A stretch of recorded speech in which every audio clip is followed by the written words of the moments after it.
Sarantuña, Carlos de Pando. tengo una pregunta para ti, Dale calor. una vez más. ¿Tú sigues teniendo ilusión por este curro? ¿Por escribir? ¿Por ser guionista? Buah, todo el rato. Esto lo he hablado mucho con otros compañeros y compañeras, que hay, y esto también hemos hablado tú y yo, que hay gente que sufre un poco de tormento en la escritura. Tú mismo. Vale, a mí no me suele pasar, me pasan otras cosas, pero esa no. Pero incluso cuando las otras cosas que me pasan, que no son tormento, pero también son inseguridades, movidas y demás, me acongojan un poco, la verdad que me da igual. Es que me apetece muchísimo siempre escribir.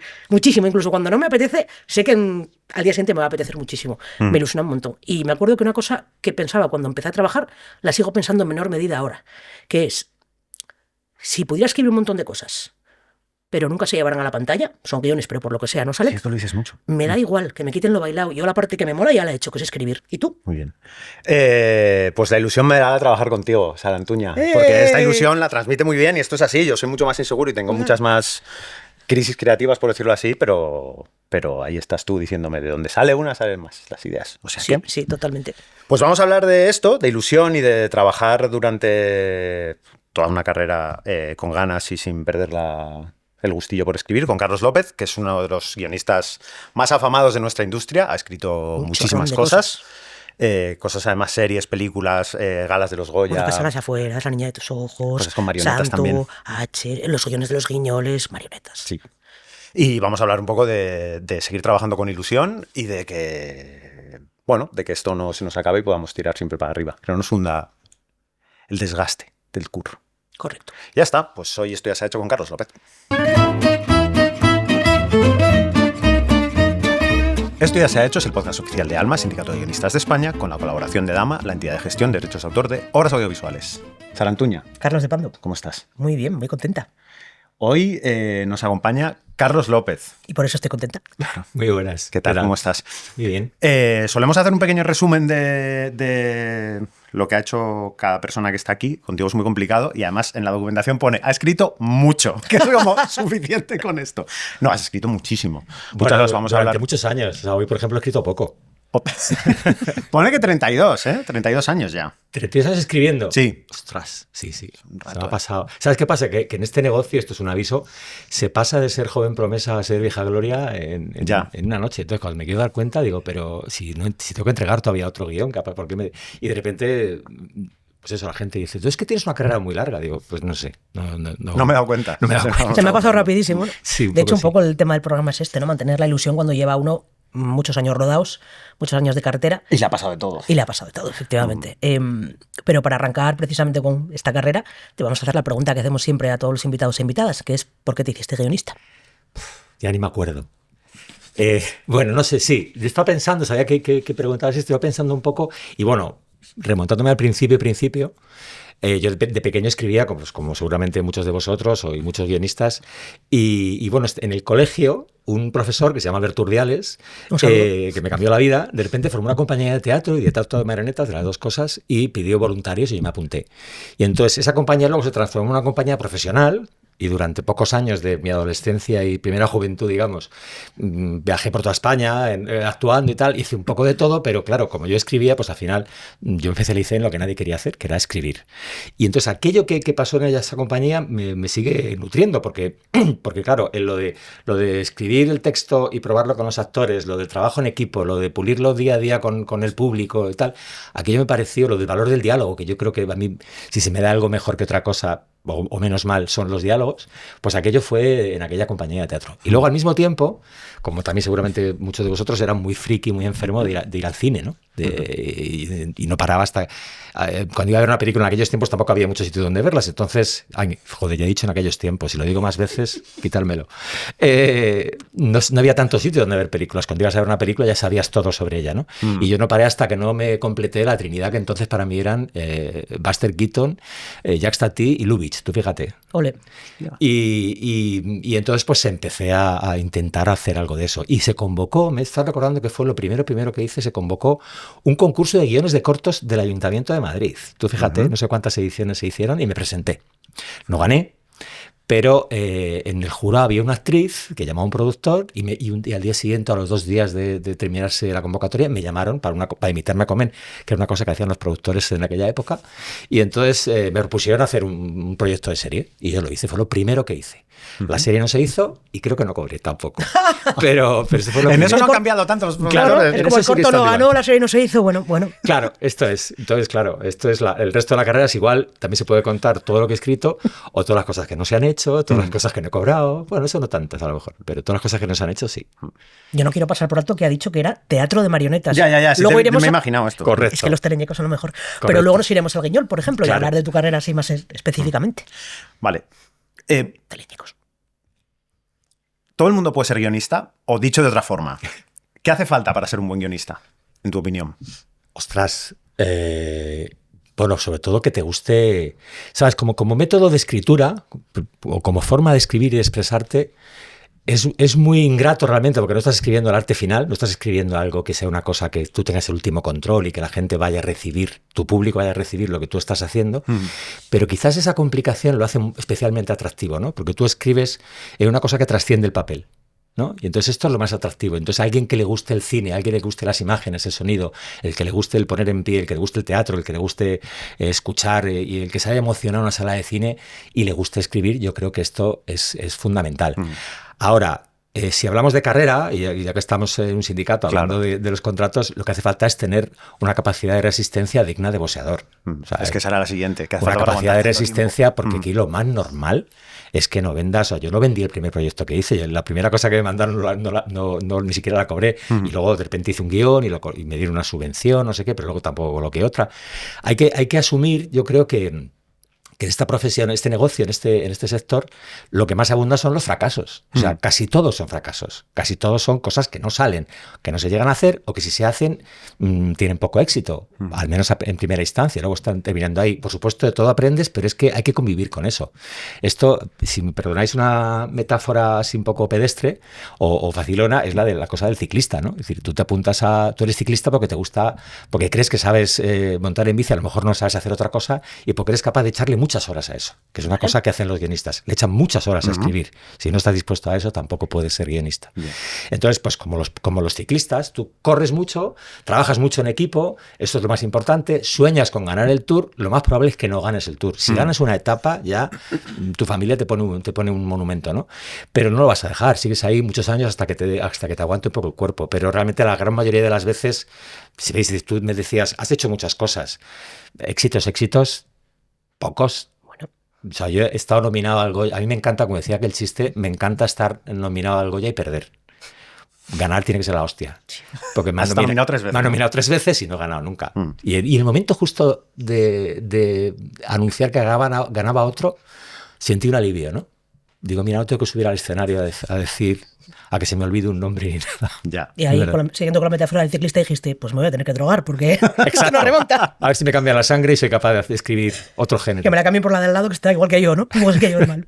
Pero claro, es que el éxito es llegar a hacer el proyecto. Si es que dices, no he hecho muchos éxitos. El éxito es venderlo también. Quiero Claro. decir, ya es un éxito muy serio eso, porque, como dices, el 90% de las cosas que haces no se venden.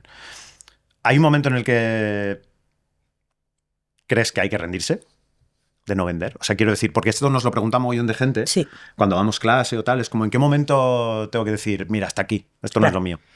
Depende de lo que aguantes, porque claro, en esta profesión tiene algo, alguien decía que escribir es mirar para adentro y entonces es muy complicado porque estamos poniendo en juego todo el rato si tienes talento o no tienes, si sirves para esto, si te ha agotado ya la capacidad de contar, ¿no? Es decir, he tardado años en asumir que no me gusta lo que escribo, porque es así, o sea, yo hasta que el día que lo entrego me estoy peleando con lo que estoy escribiendo y no me gusta nada. Y en una de estas puedo pasar a que un día entre en depresión y diga, he perdido el pulso, no sé qué hacer. Entonces, pero dejarlo porque no se puede vender, me parece que, bueno, si aguantas hay que hacerlo, porque esto tiene que ser así. Es decir, yo siempre cuento que cuando además me dices que he estado mucho tiempo escribiendo, yo muchos años, yo creo que tiene que ver con que yo vengo de una familia que no tenía, vamos, de clase baja, en la que era impensable el que alguien se dedicara a escribir o viviera a escribir. Mi hermano igual. Tengo un hermano que es periodista y los dos somos bichos muy raros dentro de la familia.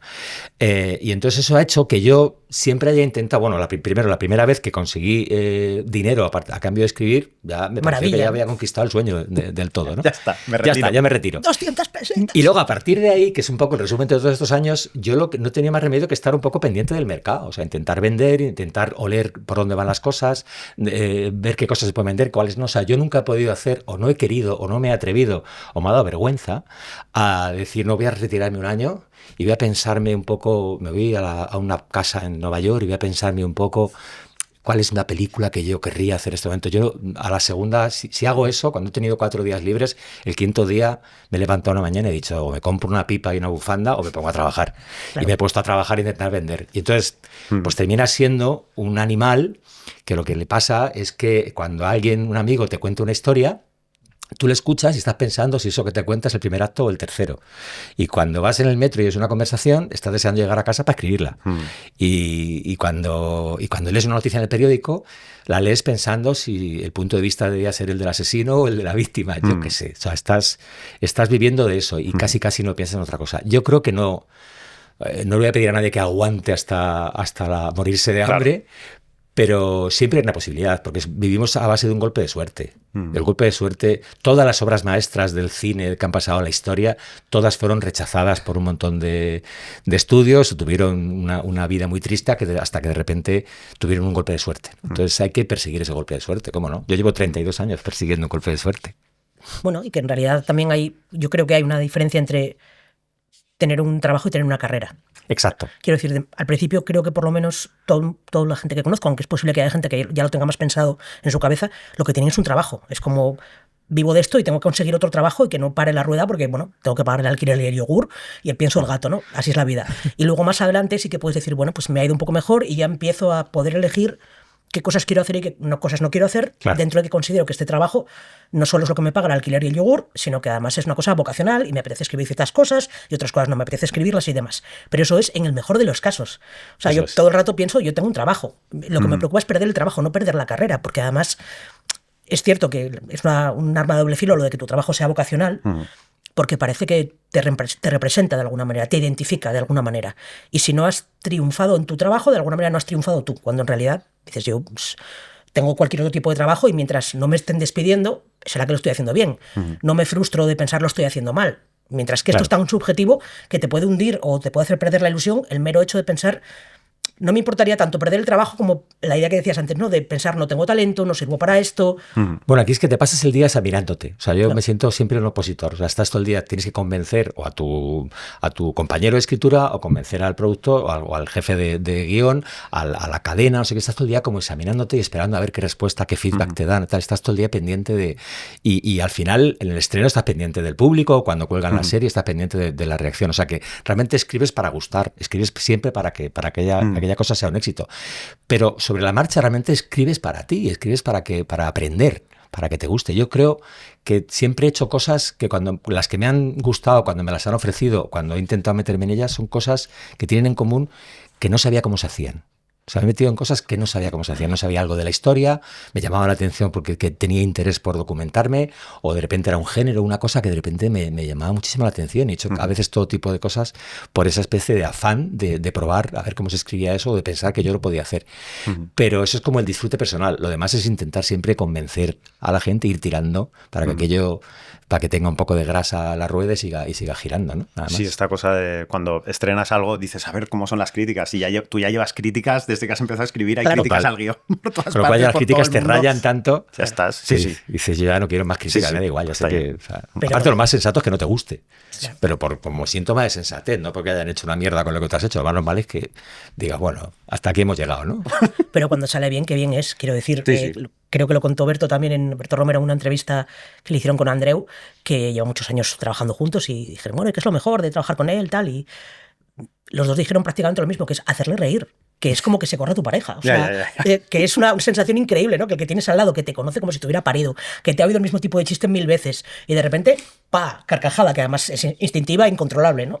Y eso, lo que dices de que tienes que convencer a tanta gente, lo guay que es cuando pantalla tras pantalla todo el mundo dice, Sí. ¡buah, esto me ha encantado! Y dices, yes. Y es verdad que en las series o en la tele hay una cosa fría que no tiene el cine, sí lo tiene, y el teatro, por supuesto, que es aquello de camuflarte en una sesión y escuchar si la gente se ríe o no se ríe. Y claro, cuando la gente se ríe, donde tú pensabas que se iban a reír, te dan ganas de levantarte y saludarles a todos uno por uno y regalarles algo, claro. Sí, eso nos lo contaba Covea, que decía la mejor sensación del mundo. Es lo mejor Estar en una del sala en la que la gente se ríe un chiste tuyo y dices, hostia, ya está. Sí, hasta sí. aquí.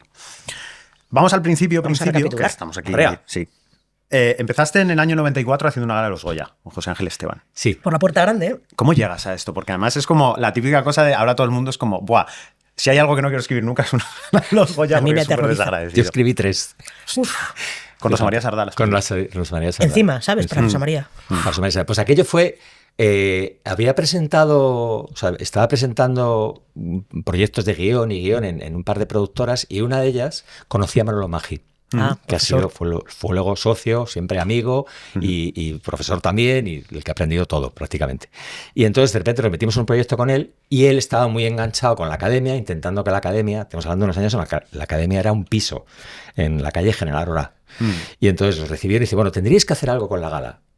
En aquel entonces la gala no tenía audiencia, pero tenía poco, no había tanta polémica como ahora probablemente. Y propusimos a Rosa María Sardá. Y desde el primer momento hubo conexión, o más que conexión, risa. O sea, yo no me he reído tanto con nadie como con Rosa Sardá, pero de decirle, por favor, déjalo ya, que me muero. que me duele la mandíbula, ¿no? Y entonces, pues de repente nos entendimos, hicimos aquello, se emitió por la 1 y funcionó bien. Funcionó tan bien que nos llamó Pedro Costa, un productor, a los 2 días a decirme, yo quiero que escribáis Una casa en las afueras, que escribáis una película, que yo jamás entendí, se lo agradecí, pero jamás entendí cómo viendo una gala de los Goya eres capaz de encargarle un thriller a los guionistas de la gala de los Goya, y en la gala no moría nadie. O sea, una cosa un poco absurda, pero así fue. Y entonces luego, como aquello fue bien, a Rosa se lo encargaron un par de veces más, dirigiéndolo ella, y ella, una de las condiciones que puso fue repetir con los guionistas. Qué guay. Y hay una cosa que hacía Rosa, que me he acordado estos días, y es que Rosa trabajaba como una bestia, de verdad.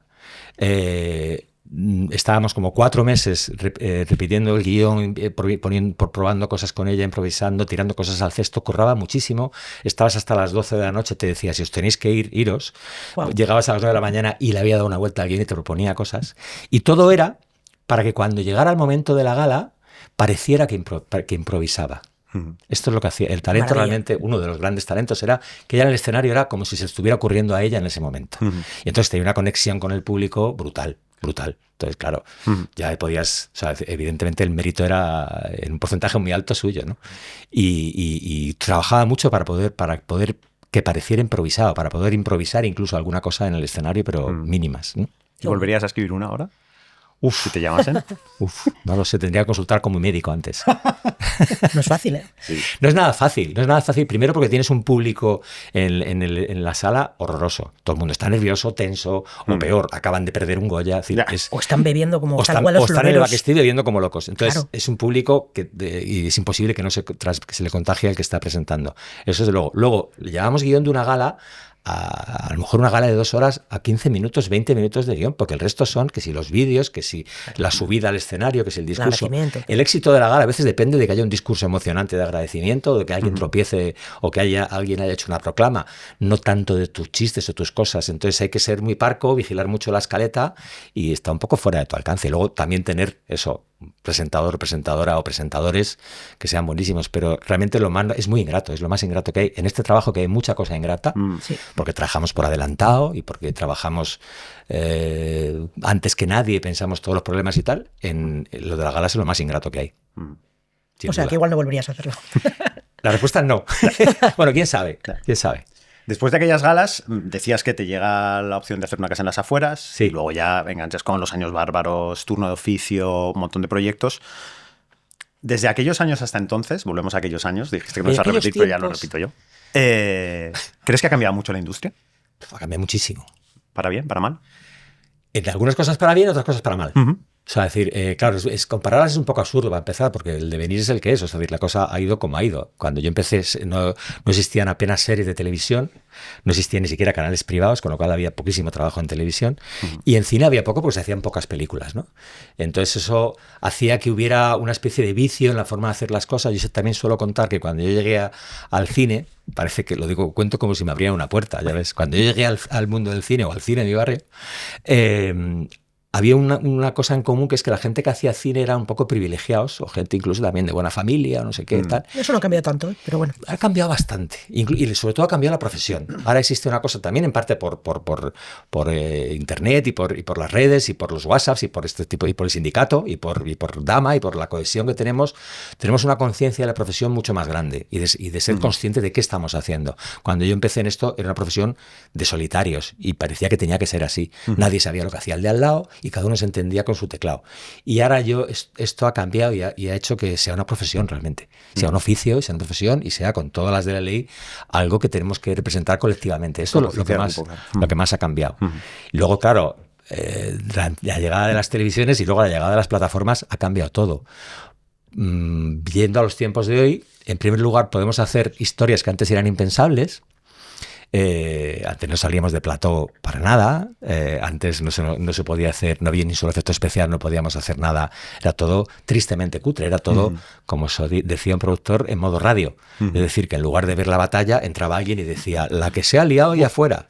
Pero luego ves yo, Claudio, y es exactamente eso. Pero Claudio es buenísima. Claudio es como deliberado, es como de no salimos a la grada ni a posta. Pero no podrían tampoco, quiero decir que si pudieran por producción, la casa por la ventana. Pero aquí éramos más de disimular, hacíamos como que aquello era grande, ¿no? Y entonces la gente... Era un poco como teatro, sí. Era como una cosa un poco tal. Y ahora no, ahora de repente se ha abierto mucho el horizonte, puedes plantearte casi cualquier cosa. Dentro de un orden, pero han subido los presupuestos, puedes contar historias muy complicadas, porque el espectador ha cambiado tal.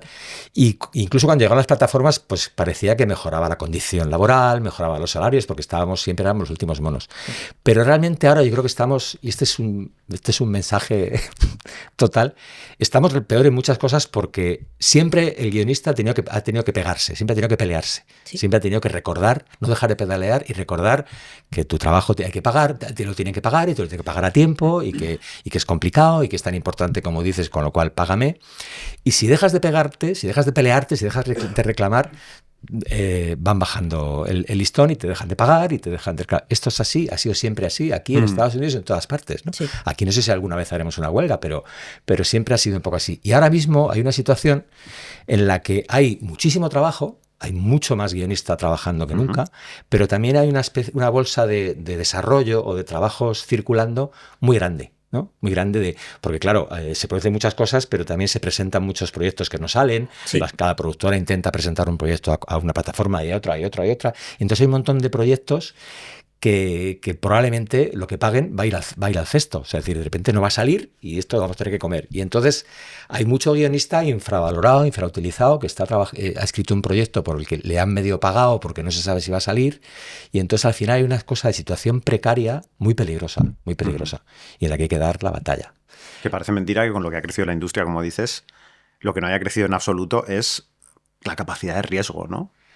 Que es como, sí, o sea, te pago poco, te pago tarde, te pago mal porque no quiero arriesgar nada. Que dices, hay un mercado muchísimo más grande y quizás más posibilidades de vender, arriésgate un poco más. Como productora me refiero y como entidad que te paga y que te dice, quiero tu trabajo. Yo creo que aquí siempre hemos sido, o la industria, aquí por lo menos en España, tampoco conozco más, por eso lo digo, es una industria muy conservadora. Un poco más rateguis. Sí, muy de pensar que solo gustan determinado tipo de comedias, que un tema político, cuidado, no te metas. Luego a lo mejor viene un día que triunfa una película política y el día siguiente todo el mundo quiere hacer películas políticas. Sí. Pero en general hay una cosa de que el riesgo da como miedo. Es verdad que hay ejemplos de cosas muy exitosas, pero hay muchos fracasos y les da mucho miedo a todo, ¿no? No hay nada no hay ninguna cosa a la que se le tenga más miedo en muchos despachos que a un guionista con ínfulas o a un director con ínfulas de querer hacer su película, su historia. Da muchísimo miedo, excepto un circuito, digamos, de película de bajo presupuesto que aspira a ganar premios y que con un poco de suerte quizá gane dinero, ¿no? Hablabas antes del asociacionismo y de que digamos, la profesión se ha convertido en una profesión y que hay una sensación de grupo y de unidad. Tú te uniste a Alma muy al principio, eres uno de los socios fundadores de Dama, si no me equivoco. Sí. ¿En qué sentido te ha cambiado eso, a ti, la profesión? Ya veis cómo pienso, o sea, yo creo que esto tiene, o sea, cualquier cosa que queramos conseguir, hay que conseguirla juntos, o sea, en colectivo, estando informados de lo que hace el de al lado, de cómo se hace en otros sitios, y si hay alguna demanda que hacer, hay que hacerla de manera colectiva. Esto lo tengo muy claro. Y la aventura de Dama, porque fue una aventura y sigue siendo una aventura, nació un poco por hartazgo y por intentar ver si éramos capaces de dejar de protestar y hacerlo nosotros en lugar de protestar. Pues salió adelante, a pesar de que tuvo muchísimos tropezones. Y entonces hoy día, y creo que todos los que hemos fundado Dama lo decimos muy a menudo, es de las cosas que más puedo estar orgulloso, porque invento una cosa que era un poco locura, y nos parece una locura desde hoy. En aquel entonces parecía un sueño obligatorio, como que había que hacerlo. Y como estábamos convencidos de que había que hacerlo, estábamos convencidos de que tenía que salir. Pero visto hoy era un poco locura, realmente era un poco locura. Y sin embargo aquí estamos en Dama, y lo que hace esta misma sede, o lo que hace el sindicato por la profesión y por cada uno de nosotros, es muy grande, es muy heavy. Y esto solo puede ser bueno, está claro. Claro, venirse, Alma. Venirse. Si me queréis, venirse. Luego hacemos, si quieres, un salto un poquito hacia adelante. Estuviste también en las noticias del Guiñol, que era, claro, o sea, un programa humorístico que era una sátira de las política, de las noticias, protagonizada por Guiñoles, que es la cosa que más le gusta a Sara del mundo. Sí, ¿no? Sí. Y luego no has vuelto a hacer ni comedia ni programas. ¿No te ha apetecido? ¿No se ha dado? Pues no lo sé. O sea, no sé por qué, porque yo quiero hacer comedia. O sea, yo de verdad que empecé haciendo comedia, efectivamente. Y las cosas de la vida, de repente empezaron a caerme ofertas y posibilidades de hacer thrillers y policías chungos. Y a veces en mi casa, cuando estoy escribiendo algo nuevo, me vienen y me dicen, ¿qué estás haciendo? Y me dicen, ¿otra de policías? Pero las cosas son como son, a lo mejor. Sí, yo me gustaría. De hecho, tengo algún proyecto que está en marcha cuando tengo, ya que nadie me lo encarga, hecho por mí, que es de comedia. Lo que yo entiendo por comedia, al menos, ¿no? Y sí me gustaría, sí, pero ha sido casualidad, no ha sido que no haya querido, la verdad. Okay. O sea, que no has perdido la ilusión por la comedia ni por los teleñecos. Ni por los teleñecos. Pues un saltito más, vámonos al Príncipe, porque yo he oído por ahí, y me gusta que el invitado nos confirme los rumores que se cuentan en el mentidero, que el Príncipe tuvo unos arranques complicadísimos, que hubo muchísima reescritura. Pues yo creo recordar que la versión, y versión de verdad, o sea, de reescrituras casi completas, muchas de ellas, la versión que se grabó del piloto fue la número 27. Me quito la y vida. Yo entré, creo que en la 16 o así. Y dije yo, bueno, esto está a punto de rodarse. Desde que yo entré, fíjate las que se reescribieron y fueron como 7 meses más. Yo entré como que se iba a rodar ya y fueron 7 meses de un retraso. Es una serie que todas las cadenas la rechazaron. O sea, Aitor Gabilondo tiene el guarda las cartas de los sentimos de todas las cadenas. ¡Qué rencoroso! Incluidas. Sí. No queremos el Príncipe, toma. No sé dónde las tiene en su casa, pero las guarda. Y incluida Telecinco, incluida lo sentimos, no sé qué, tal y cual. Y luego de repente aquello salió y al principio fue cambiando de género en cada versión. Iba a ser más de amor, más de policías, más de espías. Fue dificilísimo, era dificilísimo hacer el casting, encontrar bien el decorado.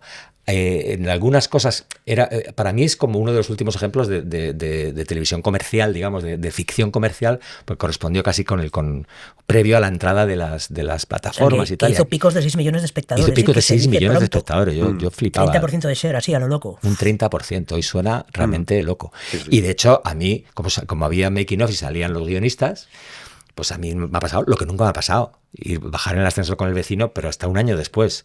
Y mirarme en el ascensor y en el silencio del ascensor decirme, anda que la que habéis liado por el final. Claro. Que nunca pensé que era como de, oye, enhorabuena, tal. No, anda que... Mis vecinos nunca me perdonaron el final del Príncipe, que no sé si se puede contar ya, pero... Vete a tomar un café con los vete a tomar un café con los guionistas de Los Serrano, que también están ahí. Exacto. Entonces me decían, anda, que... Y en el mercado y en todas partes. Entonces tuvo un éxito tremendo, tremendo. Pero al principio había miedo, porque de repente nos decían, por ejemplo, toda clase de gente, es que es una familia musulmana la protagonista, ¿no? O había sus discusiones sobre, es que no hay sofá en el decorado. O sea, cosas que de repente eran cierto. Y luego también una cosa en la que sí fue, no sé si pionera, pero sí fue avanzada, en que aquello, hasta entonces, que era una cosa que decía Aitor Gabilondo mucho, muchas de las ficciones transcurrían en el planeta ficción. Ya. Eran en Madrid, pero mejor que no dijéramos que era Madrid. Y que nadie tuviera acento y que no sé qué. Y aquello transcurría en un barrio casi proscrito de Ceuta. Sí. ¿No? Que además no es el sitio más conocido tampoco por toda la... En el Caticidio hubo montones de problemas para incluso llevándose mal el concepto y tal, y en la segunda temporada había tours para ver dónde mataban a uno y al otro y tal. Era un poco así. Y de hecho hubo turismo incluso por allí. Pero al margen del tema turismo, es verdad que hubo una cosa que es que la ficción de repente empezó a localizarse claramente en un sitio concreto. O sea, no pasa nada, es mucho mejor. O sea, no como se ha hecho toda la vida en todas partes, ¿no? Aquí teníamos una cosa como de todo el mundo vivía en apartamentos más o menos parecidos de ciudades que y a mí me pasaba, me decían, le llevo al hospital, tal, y no ponle un nombre, llámale hospital Virgen General o Virgen de África. Sí, yo recuerdo en 7 vidas que no se podían hacer chistes con el metro. Porque la gente no iba a entender lo que era el metro. Digo, pero oiga, por favor, que esto pasa en Madrid y hay metro. No se puede decir que viene del metro, quítalo. Es como, perdón. Que el público vive en La Rioja, no en un corral, ¿sabes? Claro, y actores esquivando su acento había constantemente, ¿no? Sí. O cosas que pasaban en Sevilla y nadie hablaba con acento andaluz, ¿no? En fin, creo que eso lo hemos superado. Yo recuerdo que El Príncipe igual fue una de las series que acuñó aquella frase que gracias a Dios ya no se usa tanto hoy, que es no parece española. Que era una cosa muy terrible que decían cuando algo era bueno es como no parece de aquí, que es como, hostia, vaya piropo. Eso se decía de Tesis y de... Sí. Y del Príncipe. Y decías que es una de las últimas grandes series comerciales de la televisión en abierto. Sí, exacto, a eso me refiero, sí. ¿Crees que las plataformas han matado un poco el abierto o que pueden convivir? Pues yo creo que, como ellos mismos dicen, están yendo hacia el espíritu del abierto, digamos, cada vez más, ¿no? Entraron haciendo cuña un poco como compitiendo como cadena de cable, digamos, casi, o de espíritu de cadena de cable contra las generalistas, y a medida que se han ido imponiendo, están como recuperando aquello que es un poco como acomodarse al gusto del espectador, yo creo, ¿no? Y entonces, pues, están haciendo series de hospitales o series de abogados, más o menos. Procedimentales clásicos y tal, que bueno, al final es que esas cosas gustan a todo el mundo, ¿no? Es que vuelves a ver, yo estoy viendo The Pitt ahora que está en HBO, que es volver a ver Urgencias otra vez encima con el mismo personaje, y me parece maravillosa la serie, o sea, es una cosa sí. siendo hiperclásica y dices, hostia, esto es lo de antes, que también se hacía bien, joder, que no hay... Sí, ahora mismo, ¿no? Ves series en abierto que dices, vale, esta podría haber sido de plataforma perfectamente, pues yo pensaba en Fariña, que ya tiene un tiempo, pero yo cuando la vi dije, Waldo, ¿cómo es que esto no lo ha comprado una plataforma? No parece española. Claro, y a la inversa, ¿no? Pues el otro día viendo la de Javier Fesser, Custodia Repartida, que era como, pues esto podría estar perfectamente en una generalista. Creo que la plataforma ha contaminado a la generalista y viceversa. Bueno, no sé en qué dirección vamos. Y ya el bucle es que se están emitiendo El Príncipe, por ejemplo, ¿no? Ha pasado por todas las plataformas. Se están emitiendo series de generalista en plataformas y están teniendo éxito. Sí, vuelven a tener una audiencia loca, ¿no? Después de 10 años. Muy rara, pero bueno.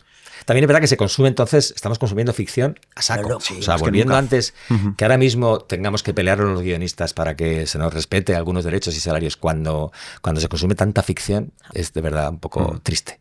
Sí. De coordinar varias series pasas a ser productor ejecutivo, showrunner de series. Que es un término como si me parece un término como de ferretería, ¿no? Así, showrunner. He venido a comprar 2 brocas y un showrunner. Exacto, exacto. ¿Te parece el paso natural de cualquier guionista que debería tener? Bueno, cualquier guionista no lo sé, o sea, no es obligatorio, no es necesario. Claro. Es verdad que es... Yo, fíjate, que fui productor en cine, porque cuando yo también empezaba, todo el mundo me decía... ¿Es guionista? Y dice, ¿y cuándo vas a ser director? Como si fuera una enfermedad pasajera. Siempre preguntan esto, sí. Todo el mundo lo preguntaba, ¿no? Y ahora ya, afortunadamente, nadie lo pregunta. Pero de repente yo me hice productor, y no porque quisiera que mi familia decían, pero si tú no tienes dinero, ¿cómo vas a ser productor? Anda, que... Y ahora yo creo que era una forma, en cine era para mí una forma como de ver la criatura desde antes de nacer hasta que... Acompañar todos los procesos, aunque no tuvieras que... Casa. Más o menos estar en todos los procesos, ¿no? Y eso es un poco el sentido del showrunner. Aunque yo creo que en el caso de la televisión y cuando yo pasé a ser productor ejecutivo, era un paso realmente natural, y yo creo que sigue siéndolo, porque el que tiene en la cabeza la historia, el que tiene en la cabeza los personajes, que yo creo que es lo que hace que conecte con el público, o sea, el público ve series porque quiere ver a esos personajes qué va a pasar con ellos. Y el que tiene en su cabeza qué hacen los personajes es el jefe de guión, el showrunner, y que además tiene la posibilidad de ir a una localización y cambiar el guión porque ha visto una localización, o estar en guión y proponer otra cosa, tiene esa especie de cosa entre medias, entonces es como el vínculo directo con el espectador, ¿no? Y por supuesto el vínculo con la plataforma o con la cadena o lo que sea. Entonces, esto me parece un paso muy natural. Y luego, desde el punto de vista del profesional, del guionista, yo lo que siempre digo es que a mí me parece, cuando yo he sido showrunner, lo que intentas es que todos sean guionistas. O sea, de alguna manera trabajas para que todo el mundo piense en la historia, ¿no? Y además que todo el mundo piensa en la historia, ¿no? Que todo el mundo, por supuesto, desde maquillaje, vestuario, luz, tal, todo el mundo está pensando qué estamos contando, qué es importante en esta secuencia. Sí, cuál es la mejor manera de dónde llevar venimos. Esta historia claro, a entonces estamos final, todos como compartiendo ese viaje, ¿no? Y el showrunner está un poco pendiente de eso, de que todo el mundo piense en qué estamos contando, ¿no? No solamente en estas cosas que la gente a veces se pone nerviosa y digo, nervioso me pongo cuando tengo que entregar mañana, pero ponerse nervioso porque mañana llueve o ponerse nervioso porque alguien se ha puesto enfermo, pues ¿qué le vamos a hacer? Vamos a intentar tirar para adelante con esto. Entonces me parece un paso bastante lógico. ¿Crees que todo el mundo está preparado para ser showrunner? ¿Todos los guionistas que lo querrían ser? Yo creo que es verdad que si lo dejamos solamente para gente muy experimentada, como que a lo mejor estamos haciendo que se hagan solo determinado tipo de series, no lo sé. Es decir, tampoco me parece ninguna locura el decir que alguien bastante nuevo se encargue de una serie. Claro, le van a vender muchas motos en el rodaje. Si no ha estado nunca en un rodaje es imposible, eso sí. Porque le van a convencer de 40 cosas de que son más fáciles así, de que se ha hecho así toda la vida, y esto es muy loco. Pero sí que al final tú no tienes por qué entender de lentes, que siempre se dice, o entender demasiado de dinero. A mí me parece que cuanto más experiencia tengas y más controles, más vas a hacerlo bien. Claro. Pero obviamente tienes que abrir los presupuestos 40 veces y abrir el plan de rodaje 40 veces en el rodaje y pensando en la historia, tratar de mejorar eso y de aprovechar todos los momentos. Entonces, no todo el mundo está preparado. Si como guionista solo vas a pensar en que te van a cambiar los diálogos, no seas showrunner. Eso está claro. Totalmente. Es más, no seas ni guionista. No seas ni guionista. Vas a morir tantas veces en esa colina. No, porque aparte que te cambie. A mí ha habido alguna película en la que no me cambiaron los diálogos y no puede ser más diferente del guión. O sea, yo estoy deseando que me los cambien, pero que me los cambien en esa dirección, ¿no? Entonces, sí que es verdad. Luego también he conocido guionistas que les da pudor las lecturas, que les da pudor que alguien les critique una cosa o que les pregunte una cosa. Entonces, no, pues a lo mejor no tienes por qué. Hay gente que no quiere saber si una cosa es barata o cara, si cuesta mucho rodarla o no. Pues esta gente son de otra raza, de otro género, que está muy bien donde están y que inventen. Pero yo la verdad es que quizá por haber empezado en el teatro, a mí me gusta mucho el equipo, me gusta mucho la gente, me gusta mucho el darle vueltas a las cosas y el pensar en lo que va a pasar más o qué pasaría si probamos una cosa más que en el papel en sí mismo, ¿no? ¿Ves por qué ha venido un programa que se llama Mantener la Ilusión? Porque es que lo cuentas y dices, claro. ¿Verdad que sí? Que hay que estar ahí. Luego llego a mi casa y lloro. Bueno, si no te gusta llorar, no te hagas guionista tampoco. Claro, exacto. Porque vas a llorar. En 2016 se estrena la película La Reina de España. Segunda parte de La Niña de tus ojos, sí. Que tú firmas el guión con Manuel Egea, con Rafael Azcona y con David Trueba Leaki. Y Manuel y tú demandáis a Fernando Trueba, productor de la película. ¿Qué reclamabais con esa demanda? Pues si esto, voy a intentar contarlo brevemente. Cuando lo cuentas brevemente, algún tropiezo cometes, pero voy a intentar contarlo como yo lo veo. Sí. Y creo que es sencillo de entender. Claro, La Niña de tus ojos fue el primer guión de largometraje que yo vendí. Realmente, con Manuel Ángel Egea. Nos dio una subvención en el ministerio, se llamaba La Niña de sus ojos. Y lo vendimos a una productora y con esa productora llamaron al director, a Trueba. Entonces, tardó en hacerse unos años, pero cuando se hizo fue un exitazo y nosotros figurábamos como autores en el crédito y hemos estado años, obviamente, hasta hoy mismo, cobrando, o sea, seguimos cobrando derechos de autor. No había discusión alguna. Pero 20 años después, de repente, oímos que públicamente se anuncia que va a haber una segunda parte. Entonces, lo oís, o sea, quiero decir, no sabéis nada de eso. No, claro. O sea, nadie se ha llamado, vaya. Se anuncia en un festival de San Sebastián, creo, que iban a hacer segunda parte con los mismos personajes. Y entonces, claro, me quedo un poco en shock y digo, bien, me parece fantástico, pero a lo mejor es un poco raro, ¿no? Pero bueno, digo, bueno, lo han anunciado, vete a saber. Pero cuando aquello llegó a ser realidad y se rodó y tal, entonces, pues consultamos con abogado a ver si era verdad o no, que nosotros sospechábamos que, bueno, a lo mejor tenían que pedir alguna autorización o llegar a un acuerdo que me parecía estupendo, dar un permiso o ver cómo íbamos a salir en los créditos, no sé, alguna cosa. Algo Tampoco es que quisiéramos allí rascar, sino saber qué pasaba. Y nos pusimos en contacto con la productora y nos dijeron, no tenéis nada que hacer, si queréis algo, ir al juzgado.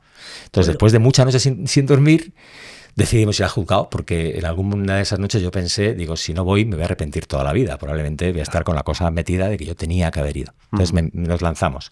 Entonces en el juicio pasó una cosa curiosa, que es que la otra parte dio por hecho que sí, que tenían que pedir permiso para hacer la segunda parte, que eso no estaba en discusión, pero que nosotros no éramos autores de la primera. ¿Y entonces por qué tenían que pediros permiso para la segunda? Que no eres autores que no de la tenían que primera. pedirnos permiso porque realmente no éramos autores de la primera, que figurábamos en créditos porque nos habíamos empeñado, les habíamos chantajeado, no sé cómo, y Típico chantaje. Claro, y Me ha encantado lo de estáis en créditos, pero porque os habéis empeñado, que si por mí fuera... fue así, es lo que dijeron. Dice, no, y además es que trajisteis un guión, lo tiramos al cesto y se hizo otro completamente nuevo, se llamaba igual, los personajes algunos se llamaban igual. Vale, pero vale, bueno, vale. En eso se basaba su... Y entonces la sentencia dijo que eso no podía ser, que nuestro guión, o sea, que La niña de los ojos éramos parte del equipo de guión de esa historia, o partía de nuestra historia, pero que el contrato no obligaba, por cómo estaba escrito, a que nos pidieran permiso para la segunda. Entonces nuestro abogado entendió que había cierta indefensión porque el tema del contrato había quedado fuera de la discusión en la vista previa,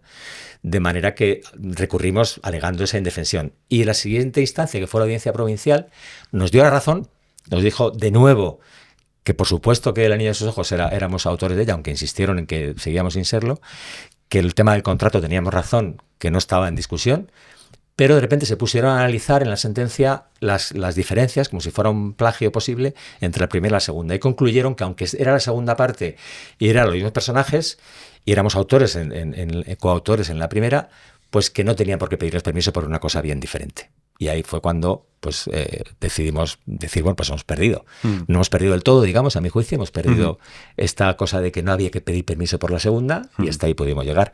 ¿Moraleja de esto? No lo sé. Probablemente dos. Una es... no te quedes con la espina, es decir, no te quedes callado. Creo que nunca deberías quedarte callado si crees que tienes que hacerlo, si crees que tienes razón. Y otra es cualquier cláusula que firmes en un contrato, fíjate bien en qué estás firmando, fíjate bien en qué cláusulas firmas, porque tú no sabes si lo que estás firmando va a ser un exitazo o no, o si dentro de 20 años no va a ser muy importante cómo está redactada esa cláusula en un posible juicio de no sé qué. O sea, que cada página, cada línea que firmamos, aquí el contrato era un contrato, creo que 2 páginas, una cosa o así, pero es muy importante lo que firmas. Si no dejarse llevar por la ilusión del momento, por la ilusión de la firma, de decir, claro, esto va a salir. Claro. Es como piensa un poco más a largo plazo, ¿no? Mantener la ilusión, pero llamar a Rosón, ¿sabes? Un poquito de rima. ¿No? Sí. Las dos cosas pueden coexistir. Es así. ¿Qué es lo más difícil que has hecho en tu carrera? Esta entrevista. Perdón, espero que no. Ostras, no lo sé. Yo creo, fíjate, creo que sí o sea, en su momento hice una miniserie de 2 capítulos sobre el 11M. Sí. Y en su momento fue un encargo, me lo propusieron. Y cuando me dijeron, queremos que hagas una miniserie sobre el 11M, estamos hablando del año 2010, es decir, han pasado 6 años, mi reacción natural fue, sí, hombre. Esta fue mi reacción natural. Pero claro, yo me fui a casa y empecé a darle vueltas, empecé a leer y me comprometí a hacerlo. Había mucha prisa, porque en aquel momento se rumoreaba que había otra serie que quería, claro, que estaba, había mucha prisa, no había que contárselo a nadie, no sé qué. Y entonces yo me puse a trabajar a destajo y en mi casa pensaron que me había vuelto loco, y probablemente estoy loco desde entonces, no lo sé. Porque me leí el sumario entero, me leí todo lo que pude. Que no era pequeño, ¿eh? Que no era pequeño. Y además creo que más o menos la gente que ha currado conmigo me conoce porque soy un poco exagerado en la documentación a lo mejor. Pues aquí, claro, me exageré hasta el límite, no dormía, tal.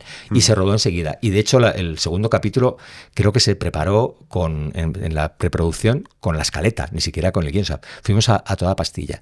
Y aquello me parecía imposible, realmente. Me parecía un poco dificilísimo de abarcar, de contarlo. El guión contaba hasta justo un segundo antes de que explotara la primera bomba. O sea, que no entraba, digamos, en la trifulca política, ni en lo que pasaba después, ni había una sola gota de sangre. Pero contaba todo lo anterior. Y en su momento me pareció lo más complicado que me había enfrentado. Había colegas que me decían, estás loco, también me lo decían, no solo mi familia. Me decían, ¿por qué te metes en esto? Esto no puede salir bien. Y estoy razonablemente contento. Yo creo que salió algo decente. Te añado una dificultad que igual no te acuerdas, pero hace unos años, no sé cuántos, pero obviamente después de escribir esta miniserie, diste una charla en los antiguos martes de Dama en el Matadero sobre escribir sobre hechos reales. Lo digo porque yo estaba en el público y claro, la gente lo preguntó todo, en plan, pero la gente que se le murió su padre en eso, si lo escribes y no les preguntas, y tenían un montón de preguntas que son como las más básicas, pero que para mí no eran tampoco tan básicas y era como, pues yo también tengo mucha curiosidad. Y también hablaste un poco de la dificultad ahí, no solamente evidentemente de la documentación o lo complicado que es concentrar eso en una miniserie y demás, sino de tener un poco de cuidado con lo que estás contando y de qué manera lo haces, no solo por respeto a la gente a la que afecta un hecho real, sino porque luego tienes abogados, productora, un montón de gente diciendo esto no lo podemos contar porque no está probado. Es como, bueno, está probado pero está publicado, o cosas por el estilo, y fue muy interesante también. Y también, de nuevo, por lo visto no fue nada fácil, ¿no? Esto fue muy complicado. Los hechos reales da para 7 podcasts, por supuesto. Sí. Pero es verdad que, en principio, hay muchas cosas que tienes que tergiversar, digamos, para contarlas bien. Tienes que unificar personajes, tienes que saltarte tiempos y no sé qué, para si quieres contarlo honestamente. Pero claro, ya estás faltando a la verdad, porque la verdad sería, ni siquiera contando 24 horas al día de cada día lo contarías bien, ¿no? Y luego, además, las cosas que si quieres contar, probablemente un buen abogado y te diga, no, esto no lo cuentes porque esto con su nombre no puedes contarlo, tienes que cambiar nombres. Entonces, al final haces una especie de apaño que tiene mucha fuerza porque yo creo que el espectador sí percibe que eso tiene la energía de la verdad, ¿no? Y tú estás como contando una verdad, ¿no? Hagas lo que hagas. ¿Cómo luchas contra la sensación de repetirte, si es que la tienes? O sea, después de, una vez más, tanto tiempo escribiendo... Esto es una acusación, ¿no? No, en absoluto, pero hablamos de mantener la ilusión y creo claro, que... o sea, tiene que ver con... es que estás mucho tiempo contigo mismo, como has dicho, es un trabajo muy solitario y dices, hay un momento en el que los lugares de los que tiras para escribir muchas veces dices, hostia, es que son inevitablemente los mismos, a no ser que, bueno, siempre te nutres de otras cosas y tal, pero ¿tienes esa sensación a veces? Sí, esto es horroroso. A mí me ha pasado a veces en mitad de una escritura... Es una acusación. Si no, en mitad de una escritura de una secuencia, darme cuenta que eso ya lo había escrito. Ay. Eso me ha pasado y claro, lo he tirado al cesto, he intentado ir por otro lado, siempre hay una forma de contarlo. Afortunadamente el lenguaje va cambiando, es un lenguaje joven todavía el cinematográfico y va cambiando, entonces no se contaría lo mismo, no se contaría hoy igual que se contaba hace 8 o 10 años, ni de lejos. Entonces te buscas la vida, haces otro invento. Pero es verdad, sobre todo si escribes en generalistas y ahora en plataformas escribes en tele, o sea, el accidentado que llega a urgencias, el detenido en comisaría, el atraco con rehenes, o sea, esto cualquiera lo hemos escrito. La gente que se queda encerrada en una habitación y que no hay cobertura. Yo que sé, hemos escrito toda clase. A veces cuando doy clase les propongo que me cuenten todos los clichés posibles. Y sale un montón de clichés en la pizarra y la gente, y empezamos la clase riéndonos y acabamos llorando. Porque todo el mundo ha escrito eso o lo tiene que escribir. Bueno, y a veces el arte está en cómo no repetirte, sobre todo no cómo transmitir ese cansancio, esa fatiga al espectador. Dice tú, a lo mejor el espectador no ha visto nunca esto. O voy a contar de manera que no se haya visto nunca, ¿no? Claro. Bueno, lo que cuentan muchos compañeros y compañeras, que es una desgracia, pero así ocurre, que es que cuando has hecho algo y te ha salido bien, a nivel de cierto éxito y tal, te vuelven a llamar para hacer exactamente lo mismo, que también les pasa a los actores y las actrices. Exacto. Entonces, la persona que engancha seguidos 2 procedimentales de médicos, ole, para no acabar diciendo... No quiero volver a un bisturí en mi vida, por favor que alguien me llame para escribir una sitcom de 20 minutos de una gente que trabaja en correos, ¿no? Algo por el estilo. ¿No ves cómo yo quiero hacer comedia? Claro, porque es así la cosa. Hablábamos antes de Dama, de Alma, de convivir como colectivo los guionistas. De todas las reivindicaciones laborales que tenemos como grupo, ¿cuál crees que es en la que deberíamos incidir más ahora mismo? No sé, me cuesta pensar que hay una más importante que otra, pero siempre por lo que decía antes de la bolsa de trabajo que hay, de desarrollo, trabajar gratis nunca. O sea, a robar a Sierra Morena. A robar siempre. Trabajar gratis nunca. Si tú trabajas gratis, estás diciéndole al que te contrata que tú trabajas gratis. No le estás diciendo nada más. Sí, que tu curro no vale nada. Es más, que hay más gente por ahí que a lo mejor también trabaja gratis. Y que tu trabajo no te cuesta mucho, ni te quita tiempo, ni tiene mucha importancia, porque estás dispuesto a no cobrar por ello. Entonces, esa idea no se la vas a quitar de la cabeza. No trabajes gratis pensando que la próxima vez cobrarás, porque la próxima vez cuando digas que quieres cobrar, le sentará mal. Porque sabe que tú lo puedes hacer gratis. Entonces, ¿qué te ha pasado para de repente cobrarme, no? Entonces, ¿esto porque quieres ahora? ¿Qué pasa? Entonces, es improductivo, es absurdo, es contraproducente. O sea, hay que hacer hincapié en que no se trabaje nunca, ni gratis ni sin contrato. Siempre con contrato, aunque sea para acompañar al productor porque quiere ir a ver a no sé quién, eso siempre es un contrato. Están ocupando tu tiempo y tu talento y tu esfuerzo y tu cabeza. Lo que pasa que, como todo sucede en nuestra cabeza, nuestra propia cabeza a veces nos manda mensajes equívocos y nos dice, bueno, ¿qué más da? Total, no se lo digas, ya se lo dirás. No, si tú, total, no, es un poco absurdo. Pero a mí me parece que esto es lo más importante de todo. Otro motivo buenísimo para sindicarse, porque si tú estás también un poco temblando porque no tienes mucha experiencia previa en negociar tus condiciones, y es que ¿cómo les voy a decir que esto? Si es que me han dicho ellos que esto. Y tú vas a esa entrevista y efectivamente vas a esa negociación y efectivamente no dices X porque, claro, como ellos te han dicho esto, pues no sabes si 3 días antes, como quien dice, hablas con un grupo de compañeros y compañeras guionistas o con el abogado o con alguien del sindicato y te dice, a mí también me dijeron esto, ¿sabes que hay que contestar? Que esto y que esto. Y dices, hostia, no se me había ocurrido, porque nadie lo abarca todo. Entonces, por favor, sindicaos, Alma, vuestro sindicato amigo, para que os puedan ayudar con cosas que de verdad no eres idiota, ni un ingenuo, ni nada por el estilo. Eres una persona que todavía no ha pasado por ahí, que no sabe que hay otra gente que también ha pasado por ahí y que te pueden ayudar. A mí esto me parece básico, desde luego. Hablando de no trabajar gratis, ahora de alguna manera todos, o por lo menos parece que la tendencia va a ser esa, vamos a trabajar gratis para la IA. ¿Crees que nos va a quitar el curro la inteligencia artificial o no? Pues quién lo sabe, da muchísimo susto, desde luego. No sé qué va a pasar, no sé qué pasará. O sea, yo quiero creer, siempre decimos estas cosas que son un poco románticas a veces, no sé hasta qué punto, pero que tienen punto de verdad, que es a nosotros especialmente, a los guionistas, no se nos pide que hagamos las cosas cuadriculadas y que acierten, sino se nos piden las cosas excepcionales, o se nos pide como el circo, ¿no?, de antiguamente, ir ahí a ver qué monerías hace un animal o quien sea, si se nos pide los errores, la gente fuera de foco, la gente fuera de sitio, es decir, las historias que nos gustan son historias generalmente fuera de...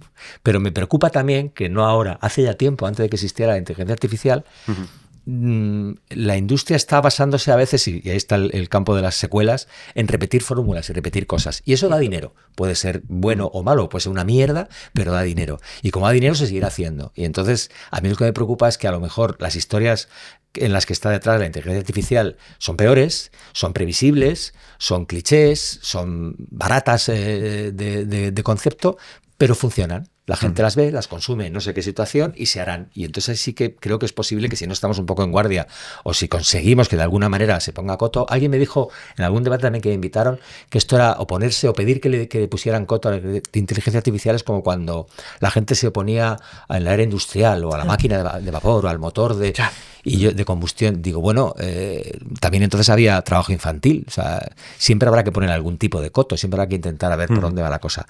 Y ahora el problema que tenemos, yo creo que con la inteligencia artificial es que no sabemos qué está pasando.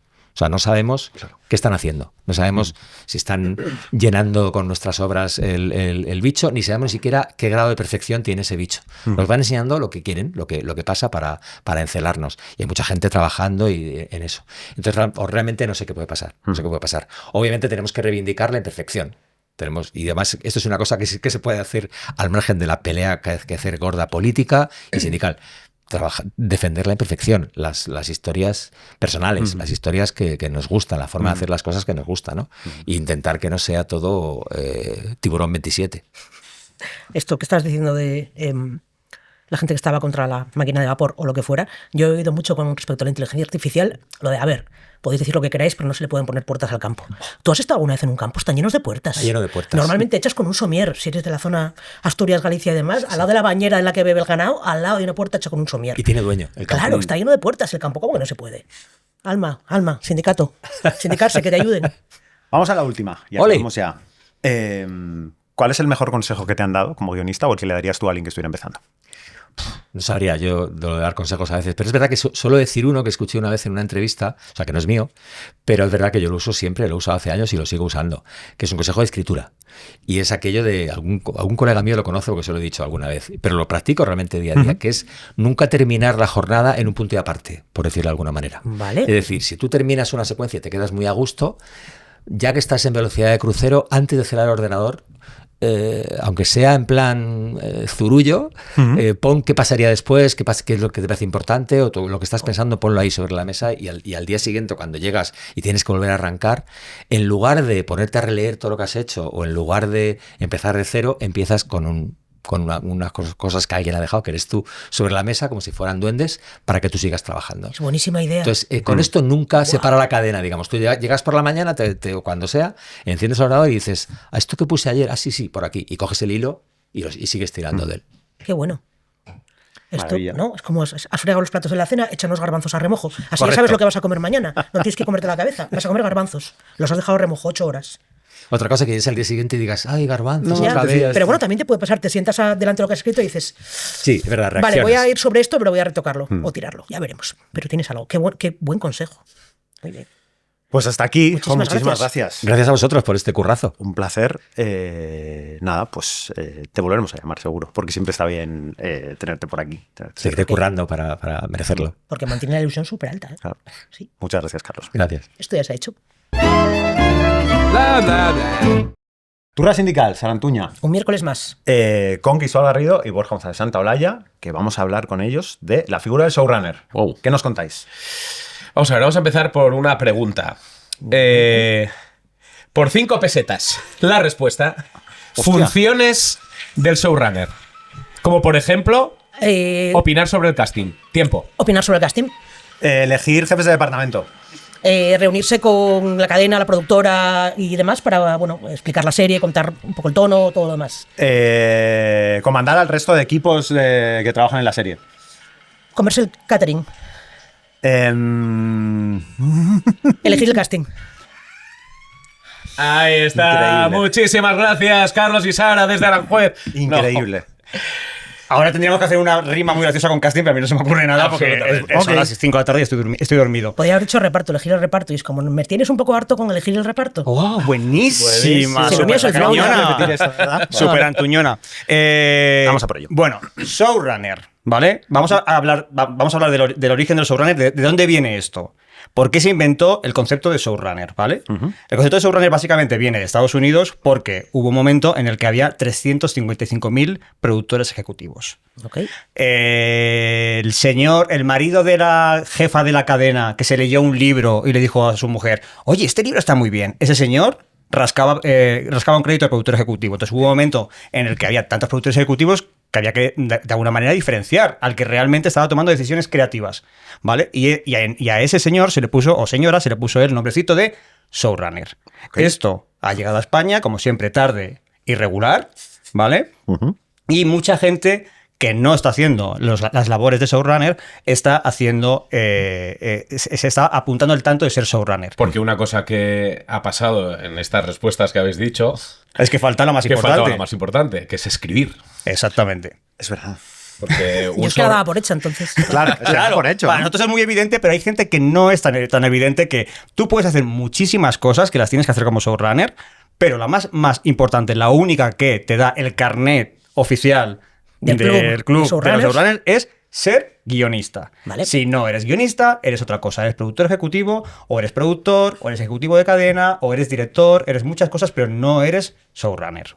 de hecho, es un término que no existe en los contratos. Es decir, existe en las conversaciones, en las negociaciones de palabra, de café, de lo que quieras, pero es un término que no está en los contratos y no está en los créditos. No es un crédito per se. Entonces, es la diferencia precisamente para cuando al guionista se le da ese poder ejecutivo en ese sentido, lo llamas de una manera. Ese es un showrunner, de verdad. El resto, pues es otra cosa, es un productor. Y dice, no, pero es que yo he opinado de todo. Ya, pero es un productor. Ya, pero si yo soy el director y también he llevado el casting y os he dicho que también, ojo, que os he dicho que cambiéis no sé qué. Ya ves, eso es tu trabajo, que eres el director. No, De hecho, y eres director, no pasa nada. De hecho, Director. en las series es fácil que el director que ha hecho todo eso que dices en la segunda temporada no esté, por ejemplo. O esté solo en 2 capítulos, ¿no? Correcto. Y serás un director, incluso puedes tener un cargo de productor ejecutivo Totalmente. si realmente has hecho cosas que por ejemplo, que no afectan a tus propios capítulos. Es decir, a lo mejor has opinado sobre localizaciones, sobre casting de capítulos que tú no diriges. Pues bueno, ahí entiendo que puedas reclamar el crédito de productor ejecutivo, pero no el de showrunner porque no has escrito. Es un término que para nosotros es muy claro en general, pero que puede generar muchas dudas. Entonces, por ejemplo, yo lanzo preguntas que la gente se puede hacer en su casa, aunque a lo mejor nadie se pregunta nada y solamente nos escucha mientras que conducen yendo al trabajo. Pero, por ejemplo, ¿puede un showrunner no ser el creador de la serie? Esta es una pregunta que nos haces. Espera, que Sí. pongo No, no otro- pongas esto. Vale, perdón. Esa es buena. Claro, la respuesta es sí, Sí. si escribe la serie. Ok.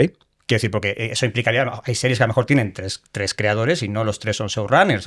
O hay gente que llega, un showrunner que llega en la segunda temporada o la tercera temporada, que viene después y no ha creado de origen esto.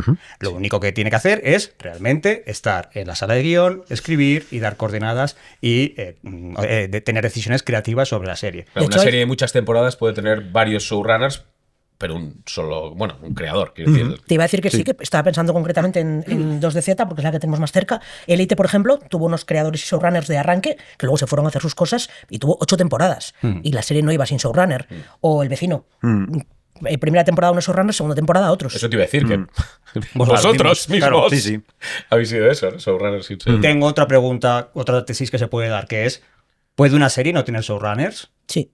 Perfectísimamente. Quiero decir, no hace falta que la persona al cargo que tiene todas las respuestas de cara al equipo sea un guionista. Puede ser un productor, puede ser un director. Lo que pasa es que no será showrunner. Claro, efectivamente. Harán las mismas funciones que habéis contestado con la musiquita del 1, 2, 3, pero sin ese nombre, sin ese término anglosajón. De hecho, durante años ha habido un montón de series en España que no tenían showrunner porque la persona que estaba al mando de todo no eran guionistas. Podían ser productores, podían ser otro tipo de cargos, pero no eran guionistas. Claro, ¿qué pasa? Que es un término muy jugoso, igual que el de creador, y que hemos hablado aquí muchísimas veces de cuando elevas un término, en este caso creador, a lo bíblico y showrunner a lo anglosajón, porque suena mejor, eso hace que la gente, yo quiero eso.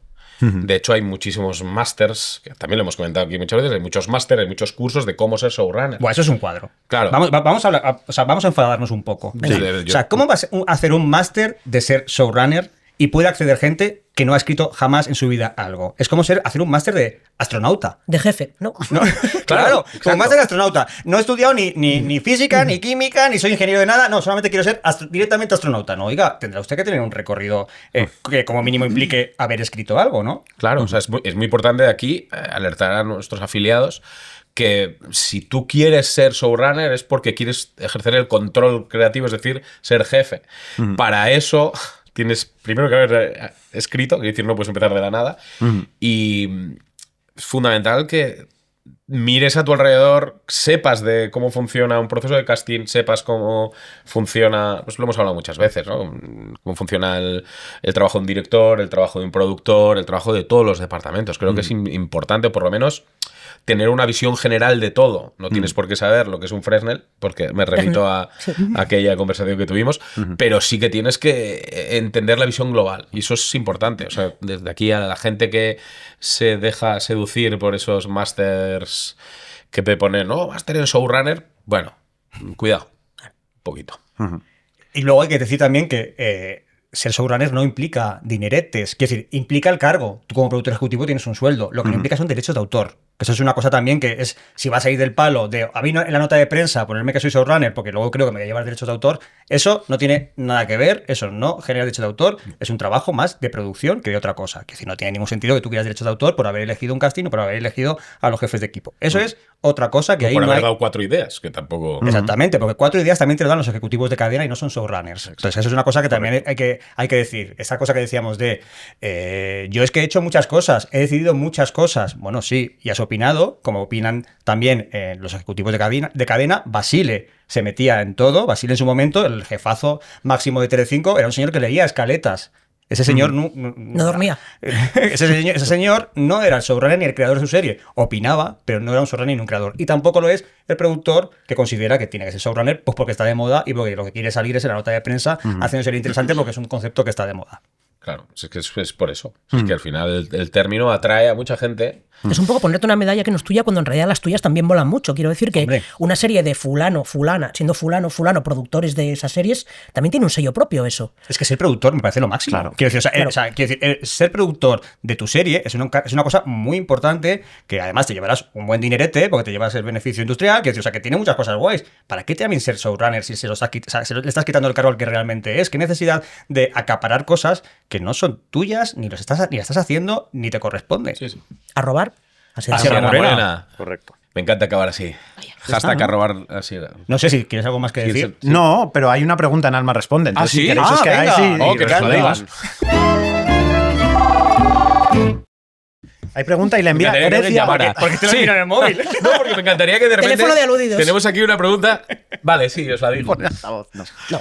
La envía Grecia García y dice: cuando encanta el presentas algún Buenísimo guión, nombre. Grecia perdón. García me parece un nombre Buenísimo increíble. nombre. Enhorabuena, Grecia. Marvel total. Peter Tiene una Parker, pegada. Bruce Banner, Sí, Stephen sí. Strange, Grecia García. Me Gracias. encanta. Sí. Grecia. Perdón. Mi Le acabamos de envidia total joder, por tu nombre me encanta. Sí. Sí. ya está bien, ¿no? Perdón. Sigue, perdón. Vuelvo. Grecia García pregunta: cuando presentas algún guión, ¿es buena idea también mostrar tus propuestas de marketing? ¡Ostras! No sé a qué se A ver, refiere con vamos propuestas de a marketing. procesar esto. Presentas un guión, un proyecto y con el dossier propones ¿Cómo se va a vender? Una propuesta de marketing. Igual es proceso de venta O sea, después, creo que tu dossier en sí mismo debería ser una buena propuesta de marketing. Creo que si la propuesta de marketing es cómo quedaría el cartel con el actor que yo creo que debería ser, no hace falta. Creo que nadie te lo va a reclamar. Hay gente que lo hace, y o sea, quiere decir que las portadas de sus dosieres son prácticamente como carteles de cine, Sí. es decir, que eso podría ser una propuesta de marketing. E incluso la sinopsis tiene que estar tan bien escrita como si fuera realmente la sinopsis que se va a publicar mañana en Vertele o en Quinótico o en el medio que sea. Si te refieres a eso, es sí. Ahora, si lo que te refieres es la campaña sería así, con redes e impactos y con carteles en la parada de autobús, tal, creo que eso no hace falta, creo que eso no te lo va a pedir nadie. Y que si quieres trabajar gratis, chica, pues bien, pero que no creo que es un curro que no. No te toca y a lo mejor ni siquiera lo decides tú, que es lo más Sí, probable, con lo cual. sí. Pero fíjate, también estaba pensando en que hay veces que la gente tiene un buen tagline, logline o algo así, que de alguna manera resume la esencia de su serie o que luego de su película y que luego sí que va a servir para el marketing, pero es raro que lo hayas pensado de antemano. Y estaba pensando en Superman. ¿Es un pájaro? ¿Es un avión? Es Superman. O creerás que un hombre puede volar, que es increíble. Y que la usarán para las dos cosas, vamos, para campañas en uno y otro sentido. Pero como no sé si esa venía de los guionistas o de un equipo de marketing, me callo. Yo pienso en Celeste, porque no sé si, creo que en algún momento dijeron cuando las mujeres sí facturan. ¿no? Que declaren. creo que eso sí que, no sé si venía de Diego o de otros guionistas, pero que estaba muy claro, que decir, lo puedes transmitir si de repente algo es tan claro, una imagen tan... Dices, hostia, pues eso puede que trascienda la escritura y llegue al póster, puede ser. Nosotros sí hacemos taglines para el póster, o sea, para el póster, para la portada del guión y tal. La vida breve, sí. No, el tagline ahí era la breve historia. ¿Cómo te acabo de hacer? Ahí era la breve Disculpadme. historia de la breve vida, del breve reinado, algo así era, no me acuerdo. Era buenísimo. De Luis el Breve. ya te- Vamos a Lo siento, me he venido abajo. dejar de hablar de No, pero las sí que es series de verdad Cristóbal, que por cuando favor. un dossier de venta está bien hecho, muchas veces los equipos de marketing, cuando toca la cosa de marketing, tiran muchas veces de ese documento Sí, totalmente. en ideas visuales, en taglines o en lo que sea, para hacer la campaña. O sea También que, te digo que depende mucho de la fase en la que estés, ¿no? Quiero decir, si estás en primeras conversaciones con una productora para llevarles, caso de que sea así, que no tiene por qué, pero si estás, Grecia, desarrollando algo en tu casa y tienes contacto con una productora y vas a contarles la serie, ir por delante a decirles, y yo creo que el marketing debería ser, creo que es correr un pelín demasiado. Creo. Porque es como quieta parada, amiga, que todavía tengo que ver si me interesa tu serie, si vamos a llevar esto adelante, cuál es el potencial cliente y en ese caso, qué tipo de campaña de marketing hace esa plataforma concreta o esa televisión concreta, que a veces no sabes cómo lo hacen, o a veces lo sabes y no pega, no les pega ese tipo de... Y puede Yo ser también un esperaría. poco de intrusismo profesional. Quiero decir, estamos diciendo, productores, Respeto a directores, nos metáis a showrunners, a lo mejor nosotros tampoco deberíamos meternos donde no nos llaman. Claro. Cuidado con eso. O sea, Es que- cierto. Todo lo que sea vender tu producto, sí, pero el producto que luego ya no es tuyo, porque recordemos que... De todas formas, yo Entendido. sí que creo que tengo una respuesta definitiva para Grecia, que es como... Grecia, ¿de qué hablas exactamente? ¿Cuál es tu idea? Cuéntamela. Vuélvenos a escribir. Cuéntamela. No, igual tiene una serie que dices, hostia, tiene una serie buenísima sobre un volcán en no sé dónde y se le ha ocurrido una frase increíble o una campaña tremenda. Yo tengo una curiosidad grande por esto. Grecia, escríbeme, cuéntamelo, aunque sea en privado. Incluso a lo mejor la propia campaña tiene que ver con la serie, esta cosa como 360 y bla, bla, bla. Oye, lo mismo tiene algo que ver con el propio concepto de la serie en sí misma. A mí me intriga muchísimo. Yo, pues si nos vuelve a Grecia, escribir, pues llámanos. contaremos. Sí, sí. si quieres. Grecia, gracias. Pues nada, hasta aquí el programa de hoy. Nos vemos la semana que viene en Esto Ya Se Ha Hecho. Miércoles más. Esto ya se ha hecho es el podcast oficial de Alma, el sindicato de guionistas de España, con la colaboración de Dama, la entidad de gestión de derechos de autor de obras audiovisuales, y grabado en su sede de Madrid. Presentado por Sara Antuña y Carlos de Pando. Dirección, Alba Lucío y Josep Gatel. Guión, documentación y producción, Pablo Bartolomé, Diana Rojo, Borja González Santaolalla y Cristóbal Garrido. Producción y prensa Alma, Julia Iago, Ana Pineda y Laura Escobar. Diseño gráfico, Borja González Santaolalla.